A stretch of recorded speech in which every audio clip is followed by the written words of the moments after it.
Jeg har jo selvfølgelig scenografens tilgang til, og på den måde så er kunstrummet eller museumsrummet, det er jo nyt for mig. Ja, men min rolle i den her udstilling er jo, at jeg har sammen med scenografen Nikolaj Danielsen udarbejdet det her koncept til at lave sådan en total installation, hvor vi både har lyd og bevægelse og interaktion.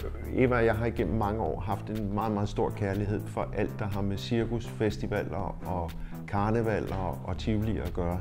Hele den verden, hvor ting bliver sat ud af normalen, bliver vendt på hovedet. Vi fandt på projektet igennem en lang proces, hvor vi var ude og researche og så udstillinger og teaterforestillinger og på museer og ting og sager, hvor vi så talte om alle mulige tilgange til, hvordan vi kunne lave noget fælles. Og så var tilgangen ønsket, fordi af Fabrikans udstilling, så synes vi, det var interessant at undersøge den største af kroppens sansenerver, nemlig følelsessansen, og hvordan kunne vi lave en udstilling, der fokuserer på følelsessansen.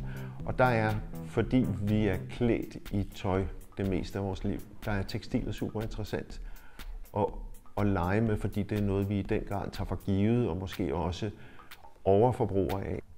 Jamen, vi har jo bygget en udstilling op, som på en måde er en klassisk folkefortælling, ved at man møder en portal, og man kommer igennem en anden portal og kommer ind i så det her sådan lidt surrealistiske landskab, som er det her bølgende sorte hav, der cirkulerer omkring noget, der ligner en båd, men som i virkeligheden er sådan en vrangvendt manege eller en dødsdrum. Så der er sådan en sammenblanding mellem nogle klassiske folkeeventyrstrukturer og så idéer fra tivoli og fra karneval.